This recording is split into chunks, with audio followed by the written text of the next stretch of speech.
Okay, yeah. So he says that the judgment of taste is aesthetic.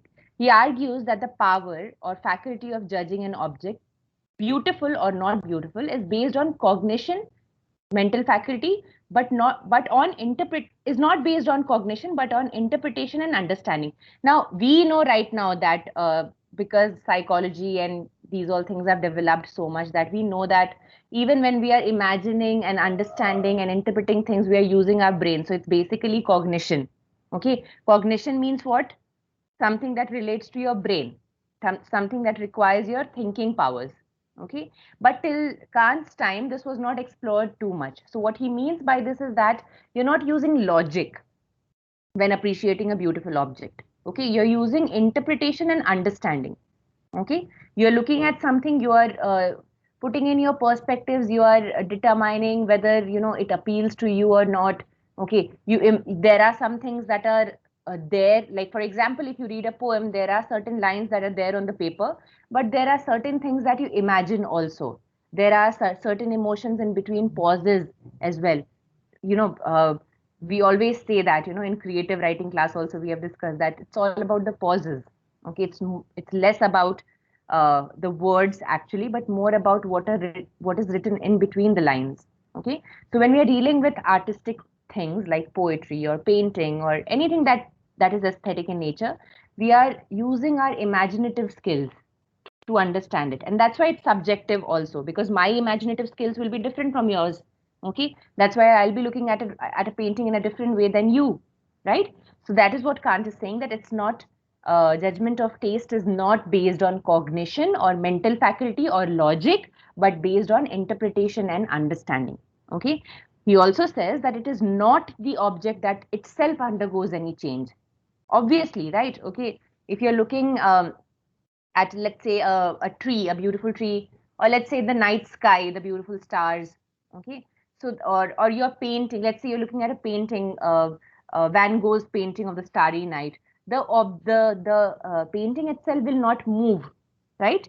But you will move with it, right? The change will take place within you. You will be taken aback from the beauty of it. You will start thinking something else, you will start imagining something else. Okay, to give you an example, Mona Lisa's painting, it is said about Mona Lisa's painting that from wherever you look across to the painting, whether from whatever angle you look at it, it will look as if it will seem to you as if Mona Lisa is looking back at you. Okay, very creepy, right? But yeah, but that is the beauty of the painting. Okay, it has been painted with such perspective that it looks as if her eyes are searching for you in the room. Okay, but this real? Does this actually happen in practicality? No, of course. The painting is as still as it can be. Okay, but you move with the. It has been painted so beautifully that so aesthetically that you move with it, and that change takes place within you. Are you getting it? Okay, so that is what Kant means here, that every piece of art is subjective in nature. Okay, it is because somebody can look at Mona Lisa's painting and say that what is so beautiful about this painting? I don't see anything that is worth, you know, uh, you know, appreciating in this painting. Somebody who doesn't like painting can do so. Okay, and somebody can be so taken aback that he might not even speak for for a few minutes, so taken aback by the painting. So it really depends upon the subject, not the object itself. Okay. Of course, the object has to be beautiful, but the change depends upon the subject, right? Understood, everyone? This slide. What does he mean by the judgment of taste is aesthetic and not logical? Yes, Yes, ma'am. ma'am. Okay, good. Moving on. In this very first moment itself, remember which moment we are talking about. Okay, so we are talking about the moment of quality right now. So the first thing that he talks about is that the taste is beauty, or the judgment of taste is aesthetic in nature. Second thing that he says is that it is disinterested in nature. What does this mean? We have already talked a little bit about it in the last class. Okay, so what he says that when we are talking about a beautiful object, we are not interested in its existence. Now, this is very weird because, of course, if you say that, if I find something beautiful, I will want that thing to stay, right? Let's say if I find a building very beautiful, okay, uh, and I appreciate its beauty, its color, and its architecture and everything. Okay, so I will never want it to be demolished, right? Of course, you'll not want it to be demolished or broken down or whatever. Okay, so how can I not be interested in its existence? But Kant says that uh, that is a different thing, that you don't want it to be demolished. But if you are looking at a building and you say that it's beautiful, but actually what you're thinking is that I really want to stay in this building. Okay, it's such a beautiful building, such a beautiful society, such a beautiful, such beautiful architecture, such beautiful French windows in this building. I really want to, have a cup of coffee by the window and, sit there and relax in the evening. If you're thinking like this, then you're not disinterested in the beauty. And that makes the object less beautiful. Okay, because what you're actually doing is not being interested in its beauty alone, but in its purpose. Okay, so you want to acquire or possess that object. You're just not happy with its existence. You want something more. You're not enjoying its beauty for its own sake. Okay, let's say if you look at a beautiful rose in a garden, okay, and you just admire that rose. You just stand there looking at it. It's so beautiful. Okay, just such a beautiful scarlet colored rose. Okay, and then you just don't do anything about it and you move on. You don't write a poem on it. You don't make a painting out of it. You don't pluck it and give it to your lover. Okay, if you don't do any of these things and you just look at it and you're just taken aback by its beauty and then you move on, then that object is actually beautiful. Okay, because you're not interested in its existence. Okay, you are not interested in any ulterior motive other than its presence in the world. Got it, everyone? Yes, ma'am. Yes. Yes, ma'am. So this is the second quality when we are talking about the first moment, which is the moment of quality. Okay. Third thing. Now, he has already talked about what is beautiful. A beautiful object is, which is beautiful in its own, devoid of any ulterior motive, right? Now he says that, okay, what about the object which let's say again, if I find something pleasing, let's take that same rose example. If I look at a rose and I find it pleasing to my eyes and everything, and I write a poem, it inspires me so much that I write a poem based on a rose. Okay, so what is it not beautiful? Then what is it ugly? Of course not. There cannot be extremes here, right? Like either beautiful or ugly, right? There will be layers in between. So what Kant says is that the object can be agreeable also. Okay, what is agreeable object? Don't go by the literal sense of the word. In literal sense, agreeable means okayish, right? Not too good. Okay, so he's not talking about that literal sense. He is using these words to give new definitions to it. So he's saying that the agreeable object is that object which might be confusing, which might be confused to be beautiful. But what is the difference between the beautiful object and agreeable object? The agreeable object it will evoke our senses. Okay. So it will not just be, so we will have some kind of an ulterior motive when it is about an agreeable object. Okay. So same example, that rose, if I'm writing a poem on it, okay, so it becomes an agreeable object. Okay, because I'm not disinterested in its beauty. I have some purpose attached to it. It is evoking, it is appealing to my senses. Senses is the word which is important when we talk about agreeable object. Okay, it's not just our imagination and understanding, like in the case of beautiful object. Okay, it's about our senses, the sense of taste, the sense of smell, the sense of vision. Okay, audio, whatever. Okay, so all these senses or any one of these senses are appealed to by the agreeable object. Okay, and we want to possess it. Very important. Okay, we want to possess it. We want the ownership of that object. If I look at a beautiful painting in a gallery and I say, oh, this painting will look so beautiful in my living room, then I'm looking at an agreeable object. Okay, because it's evoking to my senses. It is a posteriori knowledge. Did anybody go home and did anybody try to find about what is the difference between a posteriori and a priori knowledge? Anyone? Can anyone of you tell me? Yes, ma'am. So a priori is apparently Latin for from what comes before, which means like before experience, Right? and a posteriori would be from what comes later or after experience. Very good. Okay. Sums it all up, right? So what he says that agreeable object is an a posteriori knowledge. What is the meaning of it? That means its beauty can only be defined by what comes after, the experience that comes after we look at it. Okay. So what, when I look at a beautiful building, what comes after it? I want to possess it. I want to be in that building. I want an apartment in that building. If I look at a beautiful dress, I want to be in that dress. Okay. So always we are thinking about the next step, the next experience. Okay. But in case of beautiful object, it's a priori knowledge. Okay. That means it's knowledge in itself. We are knowing it from its end and its purpose are one. Okay. Or what do you say? Its presence and its purpose are one. Okay. It's one and the same thing, right? We'll learn more about this in the next slides. Okay. There's an example. If you can see, a green meadow in person may actually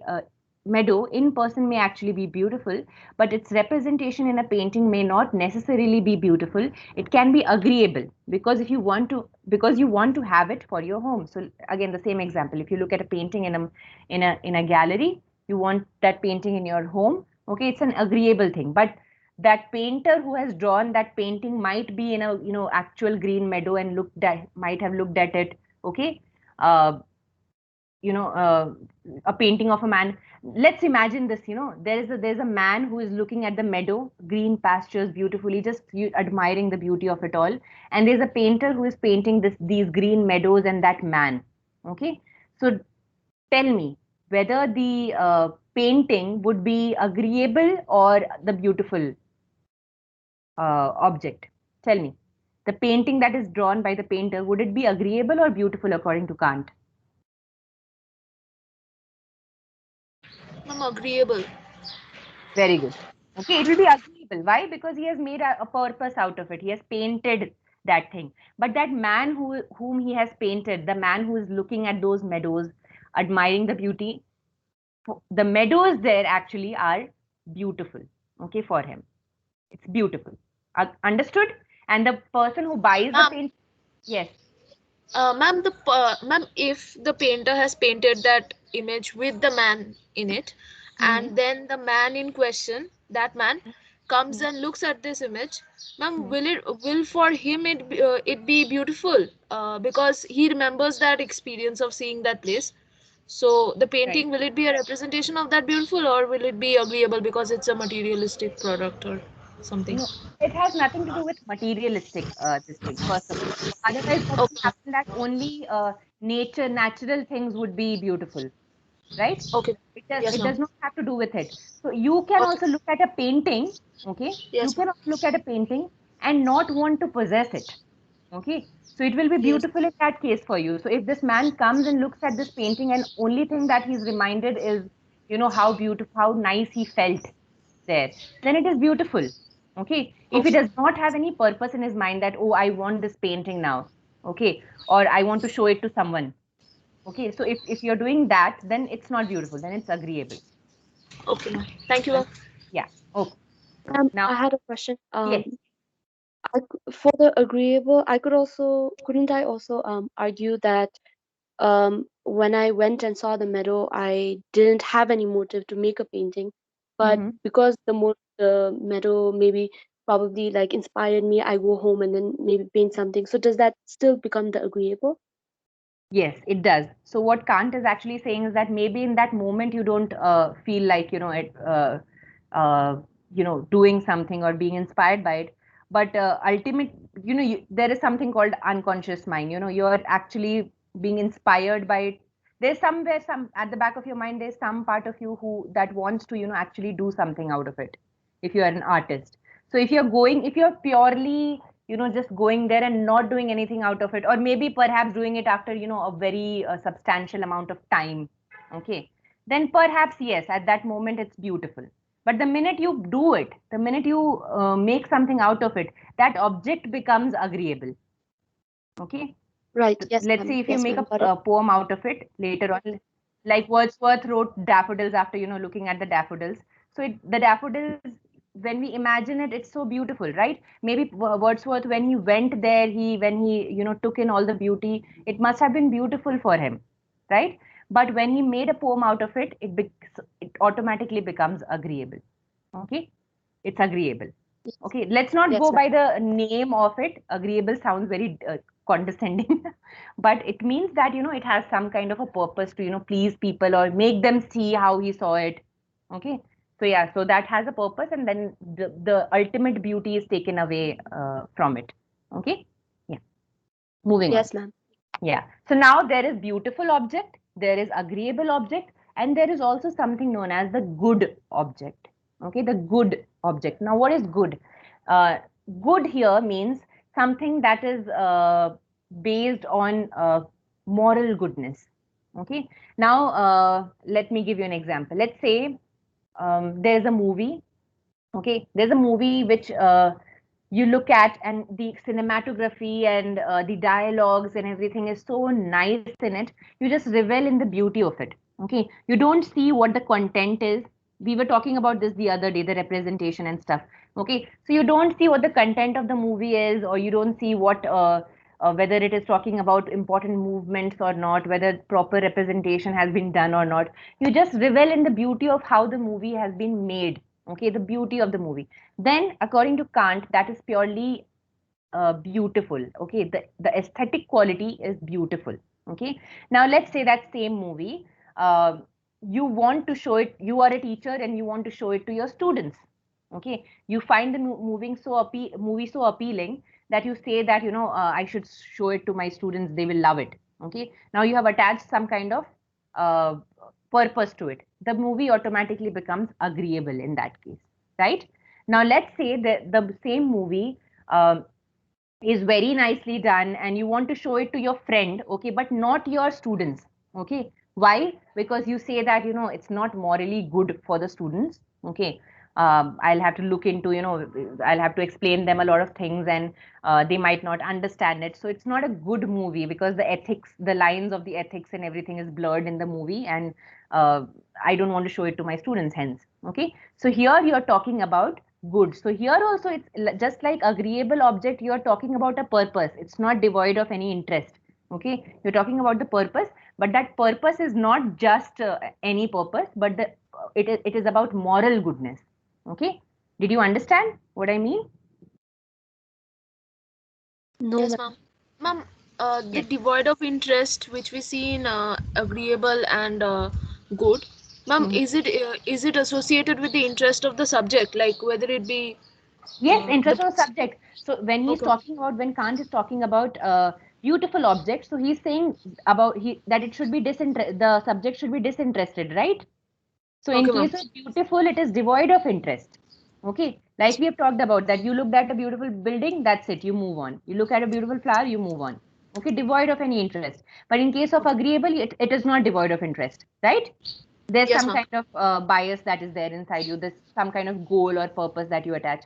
Okay, here also in the case of good, also you are attaching some purpose. What is that purpose? That purpose is moral goodness. Simple. Okay, ma'am. Understood? So these three kinds of beauty he has described: the beautiful, the agreeable, and the good. Did you understand the difference between the three? Okay. The most important Yes, thing to remember is that beautiful object is devoid of interest. Okay. The agreeable object appeals to the senses. Okay. The word senses is important in case of agreeable. Okay. The motive or the interest that we have when we look at an object, the goal is senses, that it is pleasing to your senses. Okay. Uh, Now you might say that in case of beautiful object, it will appeal to my sense. But after it appeals to the sense, what happens? It ends there only in case of beautiful. Okay. But in case of good, because it appeals to your senses so much, you want to possess it. Okay. You want to acquire it. Got it? Understood, everyone? yes, Yes, ma'am. ma'am. Yeah. Okay. Moving on. We'll move on to the next. Okay. There is a summary of the three if you want to look at it. I made a table out of this. So the beautiful object, what it does, it pleases us, right? It pleases us. And what happens after that? Contemplation. You think about it, you think about it, you think about it. That's it. Over. Okay, over and out. No, nothing more than that in case of the beautiful. In case of the agreeable object, it gratifies. Gratifies means what? Gratification always has to do with senses. Okay, gratification always has to do with senses. It's not just contemplation, it's gratification. Gratification will only be done when you want something and you get that thing. Okay, you want gratification. If you're hungry, okay, you want food, you eat it, you're not hungry anymore. That is gratification. Okay, so in case of the agreeable object, we want gratification and the pleasure or the delight. Okay, the delight, the word delight is important. He's talking about the three kinds of delight. Okay, delight means what? Pleasure. Okay, so in case of the beautiful object, there's pure pleasure, nothing more than that. Pure pleasure. Okay, in case of agreeable object, there has to be gratification. Pleasure is driven out of desire. Okay, there is desire to possess that thing. Okay, there is certain kind of stimuli. Okay, stimuli, and then there has to be some kind of response to it. Obviously, if there will be stimuli, there will be some kind of response, and that will lead to gratification. Okay, if you're hungry, you see food, you eat food. Okay, if you see, if you look at a beautiful painting, you want to have it, you have it. Okay, so that is gratification in case of agreeable. In case of the good object, the object will be esteemed. Esteemed means what? Respected, approved. Okay, that it is a worthy object. Okay, for example, let's say there is a song which is very, the lyrics is very lamely written, and the tune is also not good. Okay, it's not aesthetic, it's not beautiful also, it's not agreeable also. You don't want to have that, you don't want to have that song sung out at a ceremony or something. But the song is really about good things. Let's say it's a hymn, okay, or it's a prayer song. Okay, it's about good thing, and you want to, make your audience listen to that, uh, because it talks about good stuff. Okay, so it's esteemed. The value, the purpose that is attached to the good object is of worth. Okay, again here also delight, the pleasure is out of desire. And what is the desire? The desire is the objective worth, the practicality of that thing, the goodness of that thing. Okay, moving on. I hope you all understood the three kinds of delight: beautiful, agreeable, and good. Yes, ma'am. Yes, Okay. ma'am. Yeah. So now what he talks about, in the end of the first moment, every moment, in the end of every moment, he kind of gives a summary of whatever he has talked about. Okay. So what he says, the definition of beautiful derived from the first moment is that taste is the faculty of estimating an object or a mode of representation by means of a delight or aversion apart from any interest. This is what is important here, apart from any interest. Okay, so it has to be, the beautiful object has to be devoid of any interest. The object of such delight is called beautiful. Okay, so in the end of every moment, he defines what is beautiful. Okay, he does not define what is agreeable and what is this, but what is most important is what is beautiful. Okay, so devoid of any interest according to this moment. Now, coming to the second moment, the second moment of the judgment of taste is the moment of quantity. Now it was moment of quality. Now we are talking about moment of quantity. The first thing that he talks about in this moment of quantity is the universality, the aspect of universality. Okay. Remember in the first moment, we talked about the judgment of taste being subjective in nature. Remember? Okay, that every subject will look at a piece of art differently, and that's why art and aesthetics is always subjective in nature. We cannot say it's objective. It is not entirely, it is not dependent upon the object. Object has been painted or written or drawn or whatever and done. Okay, then what it evokes in other people is very subjective. Okay, now when it is subjective, when everybody will have different interpretation of that object, how can the same thing be universal in nature? If you see, this is very vague, right? It's very, again, it's like an oxymoron, universal and subjective at the same time. How can that be? Okay, everybody will look at a piece of art differently. So how can the piece of art, the beauty of it, be universal in nature? So that is what he's saying, that not every piece of art will be universal and subjective at the same time, but that which can be is beautiful actually. Okay, what he means here is that when you're looking at a beautiful object, it should be universal and it should be subjective, because how that can happen, the process is that when an observer will look at that object, there will be certain emotions that are evoked inside of him and everything. But again, like we saw in the earlier slides, that those emotions will be devoid of any kind of interest. Okay, it will be devoid of any kind of interest, right? Now, when if that object is really beautiful, any other observer will look at it, he will have certain set of emotions, and those emotions will also be devoid of any interest, and he will also deem that object beautiful.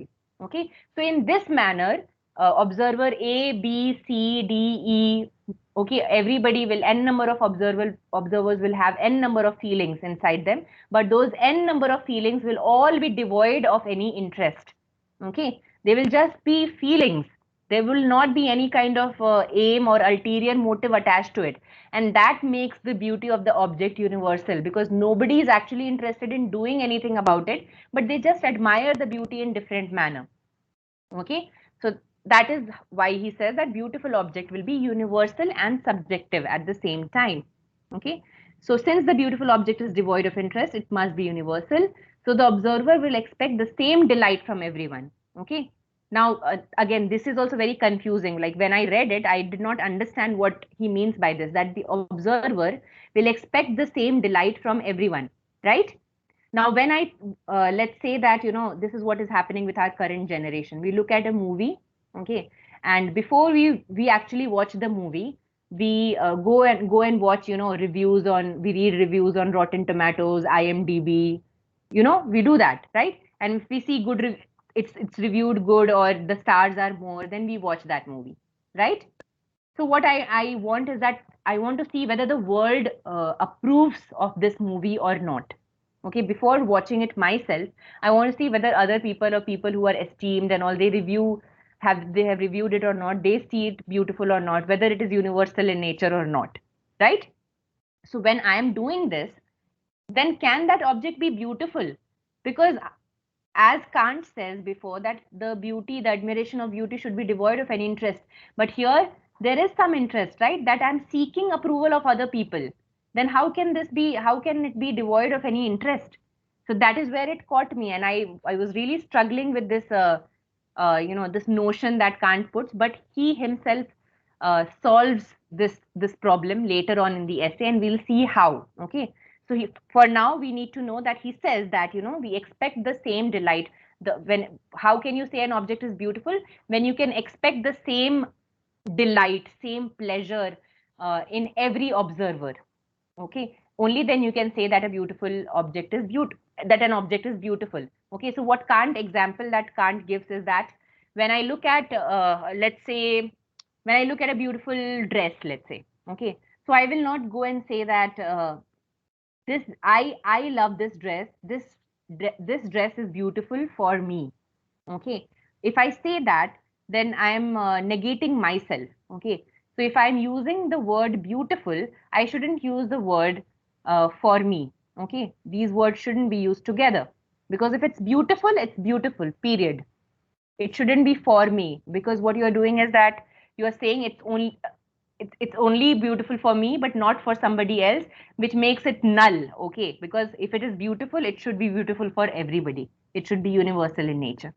Okay, so the important thing to derive in easy words is that a beautiful object will be universal in nature. It will be beautiful to everyone. Okay. Yes. So he says that what is the relationship between agreeable, the good, and the beautiful object with respect to this aspect called universality. So what he says that the agreeable object, the object that appeals to our senses and we have an ulterior motive to possess it, okay, in that case, what happens is that it's purely subjective in nature. To each man his own taste. Okay, because we want to possess it. So I can't say that if I like, let's say if I like golden doorknobs on my door, okay, you cannot, then you also have to like golden doorknobs. You might like silver doorknobs on the door. Okay, because the motive for for in this case is to possess that object and put it on the on my door. Okay, when I look at a, like at a piece on a in a hardware store or something. I find it really beautiful and I want to possess it and I want to use it on my door. Okay, so my taste is different, your taste might be different. Okay, so in this case, universality does not exist. Okay, uh, example that Kant gives is the example of wine, of instruments. Okay, that somebody might like stringed instruments, guitar or violin. Others may like wind instruments like flute, okay, or trumpet. Okay, so it really depends on the man's taste, right?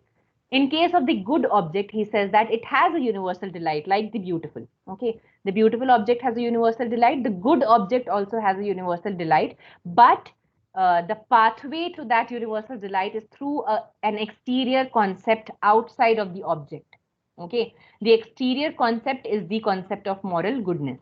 Okay, like for example, everybody likes uh, children's fables, okay, or stories of moral goodness. Everybody likes. There's nobody who can say that no, these stories are not good. Okay, up, I'm talking purely on the basis of whether moral stories are good or not. I'm not talking about how they are made or anything. Okay, but nobody will say moral stories are not good, right? So it has a universal delight if you see, but it is through a concept. The concept is that the story, theek hai, story should be there, but there should be moral goodness. That is something which is exterior. Okay, you're not judging the story by itself, by its own beauty. You're judging it by the moral goodness that it provides. Okay, understood, everyone? Are you getting it? Yes, Yes. ma'am. Okay, good. Okay. And in case of beautiful, the words, exact words, see in this entire PDF in purple, whatever is written is the exact text under quotes, whatever is written. Okay. So he says that the beautiful stands on quite a different footing. It would, on the contrary, be ridiculous if one who plumed himself on his taste were to think of justifying himself by saying that this object, for example, the building we see, the dress that person has on, or the concert we hear, the poem submitted to our criticism, that this object is beautiful for me. Because we cannot say this, right? Because it merely pleases him. He must not at all call it beautiful. Many things may for him possess charm and agreeableness. No one cares about that.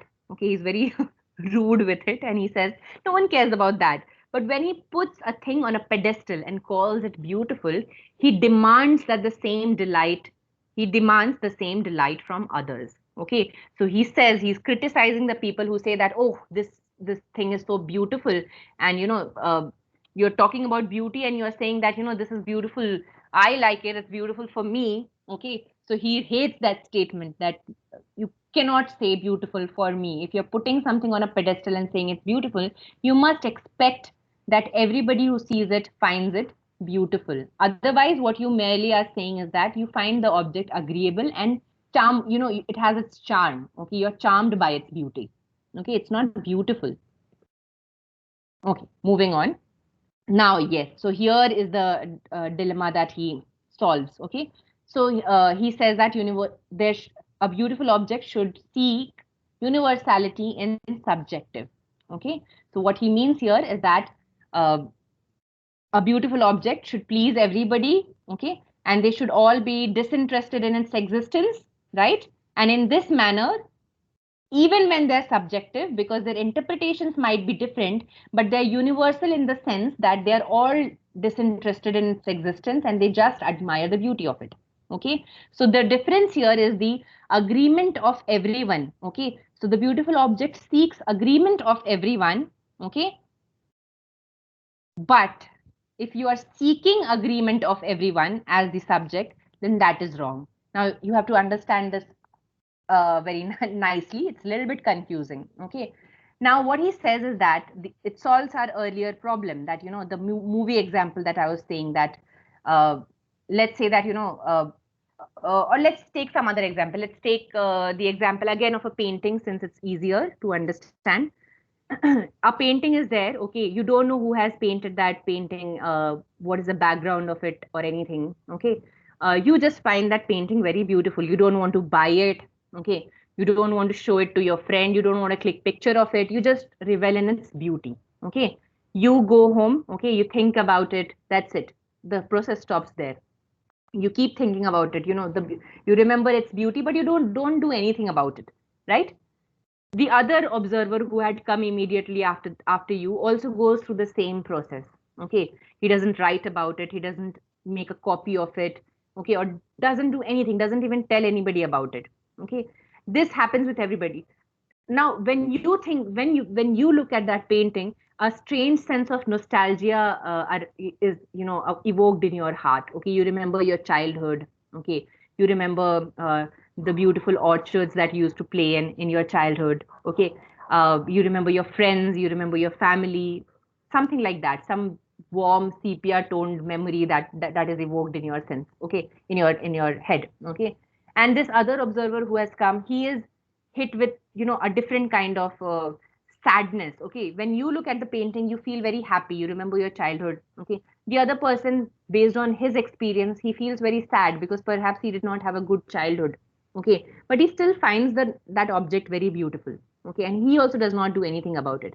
The third person who comes, he remembers because he looks at that place and he remembers his youth, because the place reminds him of his time in youth, not his childhood. Okay, somewhere that he had been in his youth as a first, his first love or something like that.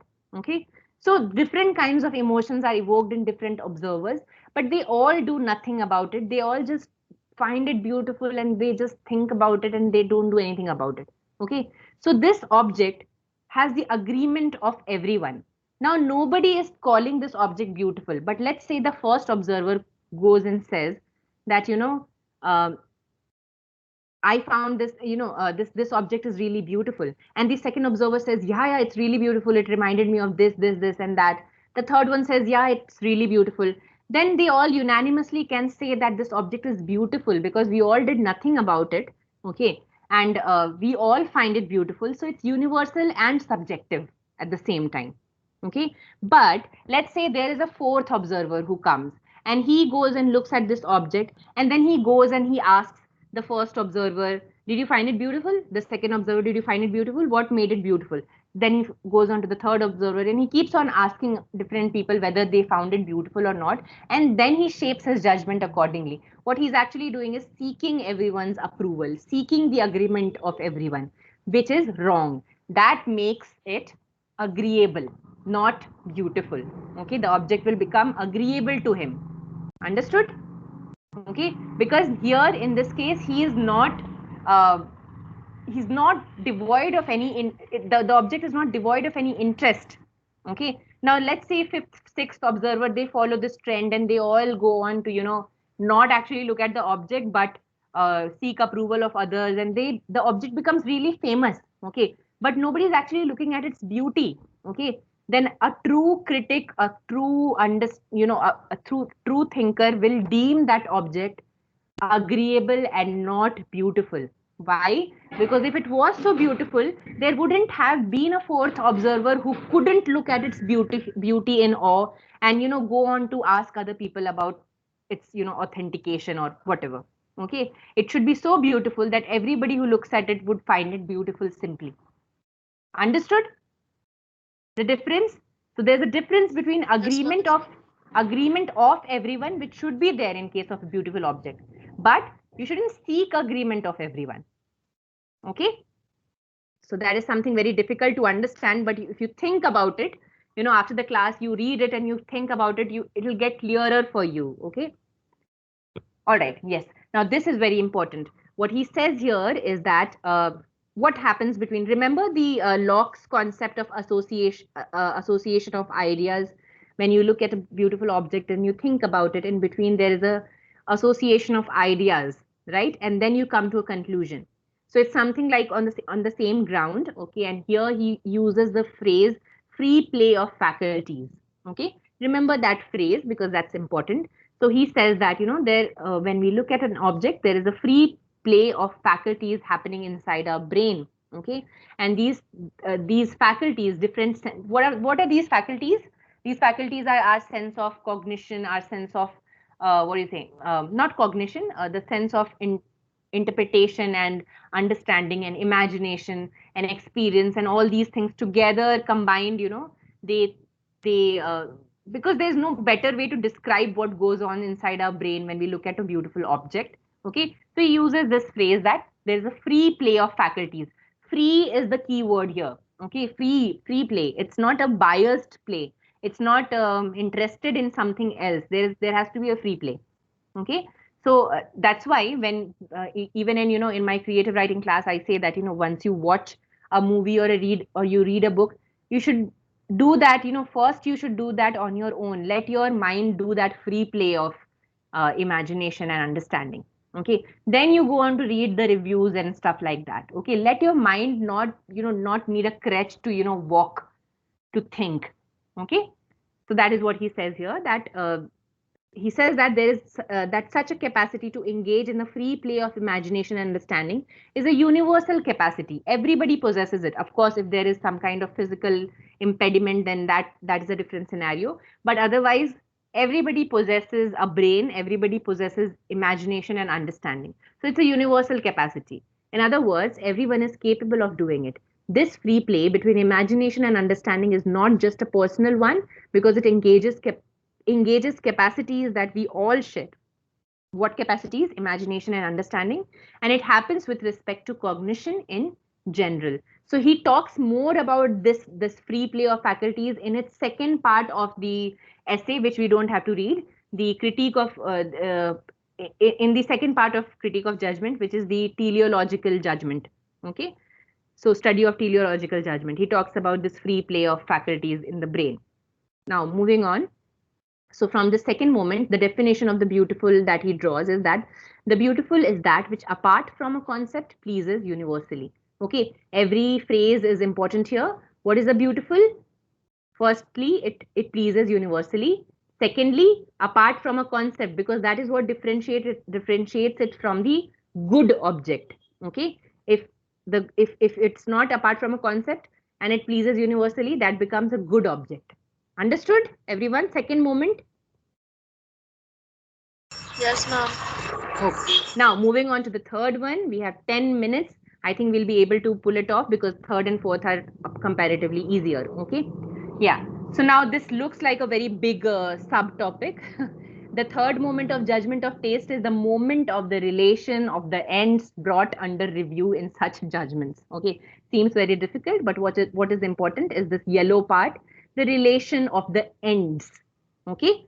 Or you can simply call the third moment the moment of relation, in short. Okay. Now, what is the meaning of ends? The meaning of end, one meaning is finish, right?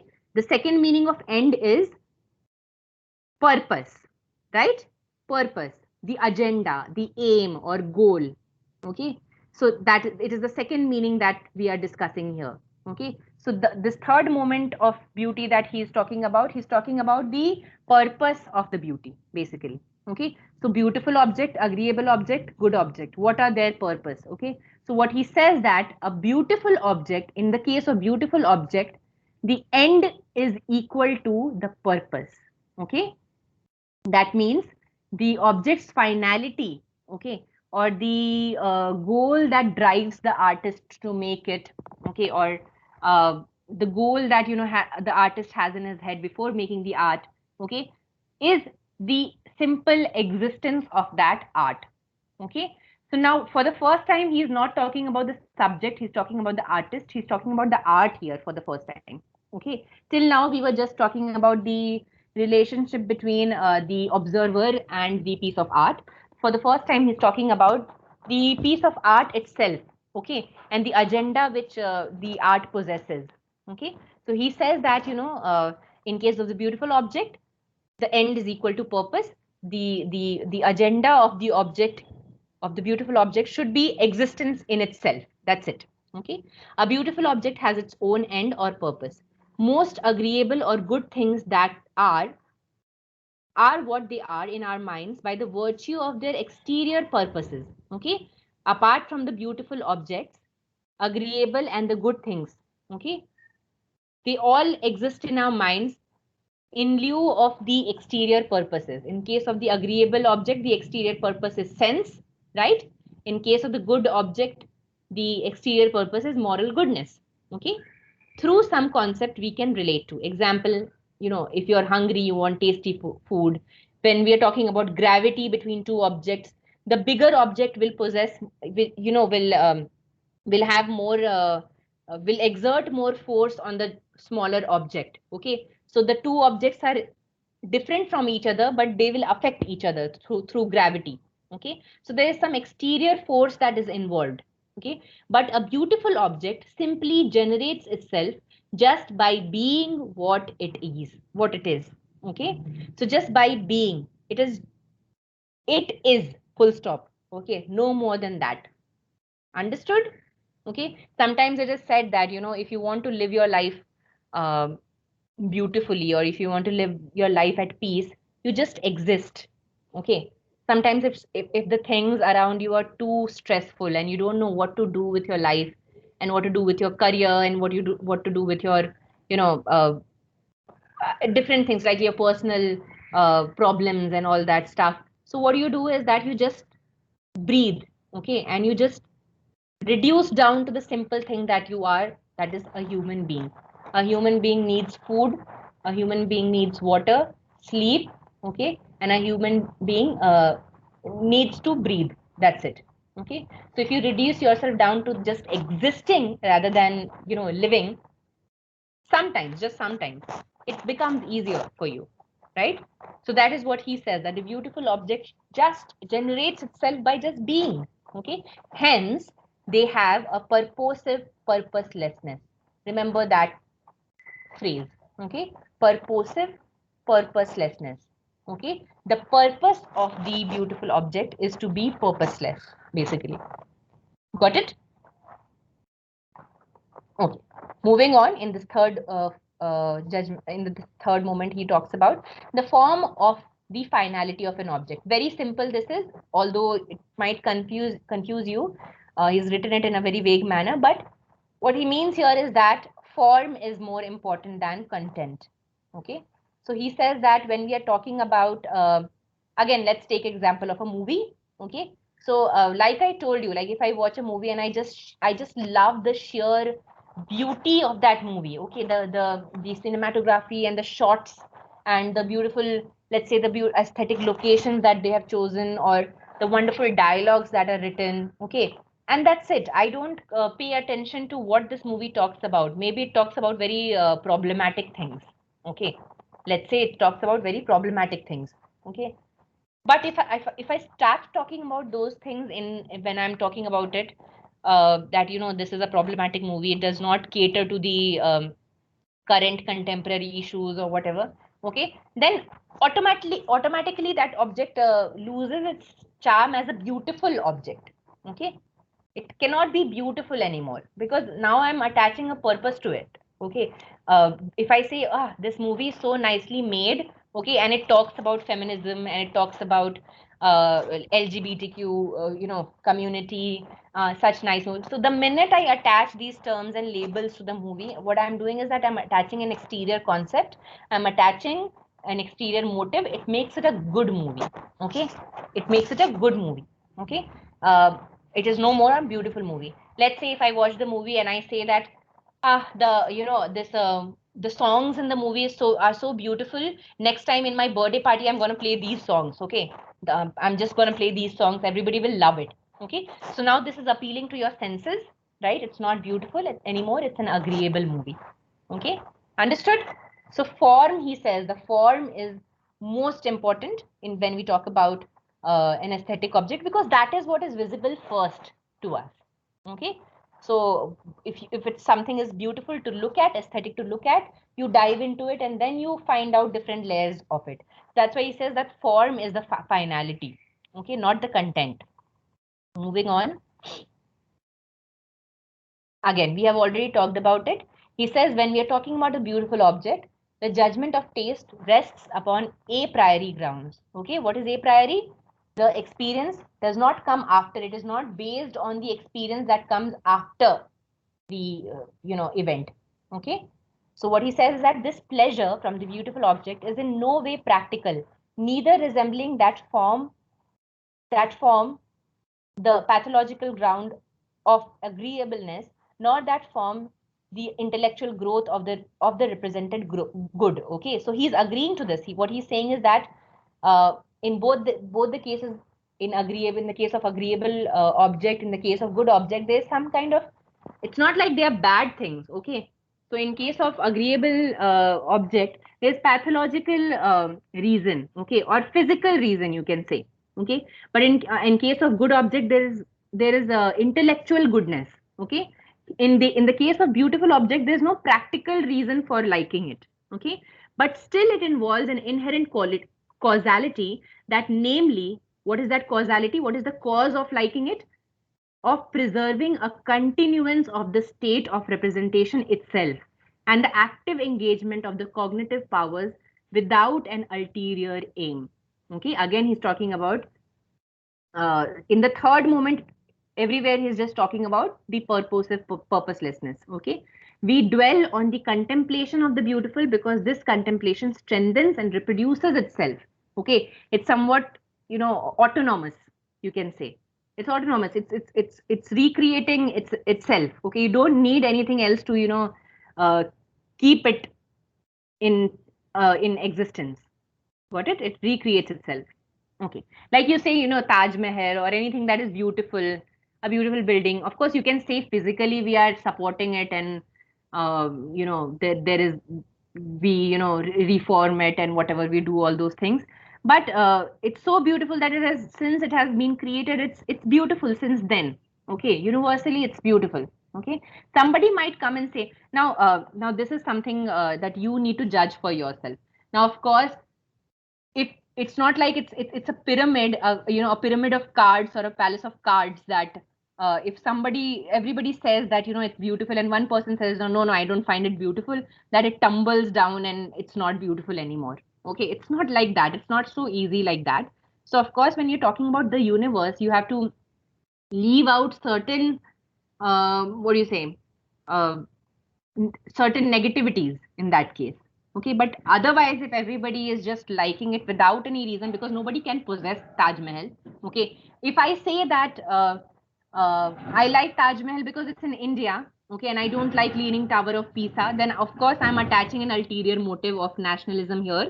Okay, and that makes it an agreeable object to me. Okay, not for me, it's not beautiful, you can say that, but that does not take the ultimate beauty from the object itself. Are you understanding?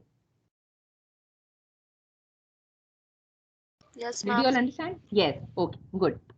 Okay, moving on. The pure judgment of taste is independent of charm and emotion. Okay, charm and emotion are present only in the case of agreeable and the good object. Okay, in the case of beautiful object, charm and emotion are not there. The good and agreeable things may have charm and some particular emotional concept attached to their subjective judgment, but not the beautiful. Simple. Okay. Exemplification. Okay, like theoretical judgment, and aesthetic judgment can also be empirical or pure. What is the meaning of empirical? Empirical is related to experience or logic, you can say. Okay, logic. So what he says, that agreeable and good objects can be empirical in nature. Okay, they are empirical in nature because there is some kind of logic attached to them. Okay, you like, let's say you like a movie because it talks about toxic masculinity, and you are writing a thesis upon it or something like that. Okay, and it talks about good things like how patriarchy should be uh, removed from the society or something like that. Okay, so it's a good thing. Okay, and it's empirical, it's only logical for you to watch that movie because it's a good movie. Okay, let's say there is another movie which has, the shooting of that movie has been done in your locality, let's say. Okay, and that's why you watch that movie to show it to your friend that you look, this is my neighborhood. Okay, in this movie. So in that case, again, there is logic that you want to show, it appeals to your senses because you want to show it, you want some kind of gratification. Okay, but in case of the beautiful object, the aesthetic judgment is pure. Okay, basically there is no logic in it, in liking it. Okay, you just like it, there's no logic, there's just contemplation. Some can argue that a color alone is beautiful. That is what Kant says, that I can say that sky blue color itself is very beautiful. Okay, or let's say the tune of the flute alone is beautiful. It does not have to be a set of melodies or anything, but I just like one tone of the flute. Okay.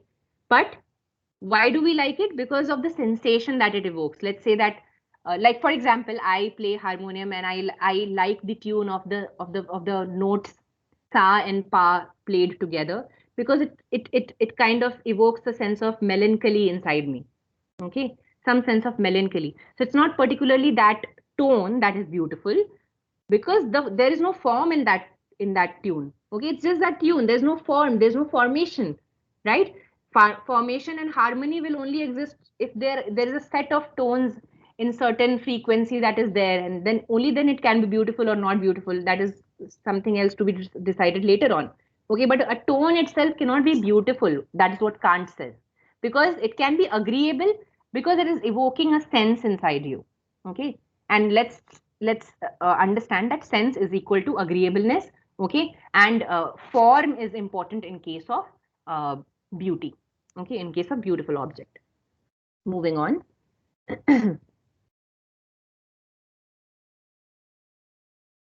Yes, the judgment of taste is entirely independent of the concept of perfection. Okay, he says that if perfection is sought, it becomes a purpose, and the object cannot be rendered beautiful then.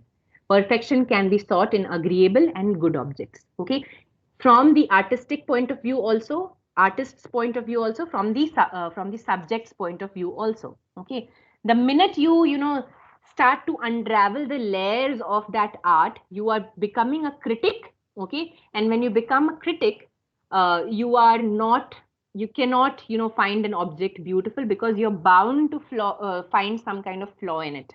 Okay, so if that object uh, is beautiful, it will not allow you basically to become a critic and find the underlying flaws in it. It will be so beautiful, right? You'll be so enchanted by its form and beauty that you won't go ahead from there. Okay, the minute you start to seek perfection, that whether it is perfect or not, even as an artist, if you write a poem purely because you are it comes from within you. Okay, but the minute you go on and edit it poem, now if as a creative writing teacher, I would always suggest that you go and edit it. Okay, but Kant says, and let's understand this thing, that the entire essay is one man's perspective. You have to understand one man's perspective. It's not like it's the truth, right? So what he says is that the minute you go back to the poem and start editing it because it's not perfect, then it loses its beauty. Okay, it cannot be beautiful anymore. Okay, understood? Okay. Okay, now time is already done and we have 5 slides. No, not five, I think. Yes, 6 or 7 slides more left. Now, let's do one thing, okay? We are meeting next on Saturday, right? So what I'll do is that I'll immediately send you this this video, okay, of this PPT, the entire PPT. Now, what I want is that you go on to the next 6 or 7 slides that are left after this, okay? After slide 35, okay? Whatever slides are left, you go on to read it and understand yourself, okay? And in the next class, in the beginning of next class, let's keep 10 minutes that you will tell me what you understand by the fourth moment, okay? The last moment, okay? You tell me and then I'll summarize it up and then we'll finish this essay and we'll move on to Hegel, which is a very shorter, it's a short essay. Nietzsche is even shorter than that. So Kant is the longer one. Okay. So yeah, so we'll meet on Saturday. Please let me know if there is any other day that you're free in between. I can take that class as well. All right. Otherwise, Saturday is fixed. Any doubts? Anybody from today's class? Yes. Ma'am, I had a question about our semester. Yes. Ma'am, is the semester supposed to end in April or in May? I think it's the end of April, if I'm not wrong. Okay, it's the end of April. Yeah. Ma'am, actually, I applied for the NET exams, which is supposed to start from the 2nd of May. Right, So, right. Mm-hmm. actually, I applied it in my place where I live. So I was wondering if the exam is going to get postponed, then I'll have to change that again. I think Ankshita, this you should ask either Pallavi ma'am or Chandrani ma'am. Okay, because I am not very sure about this thing. Okay, Okay, ma'am. but as far as I know, it will be in April, but I'm not sure about the dates. Okay, Okay, it ma'am. won't be in May, but it will be in April only. Okay, Okay, ma'am. so yeah, so you can ask them and be sure about it. Okay. Okay, ma'am.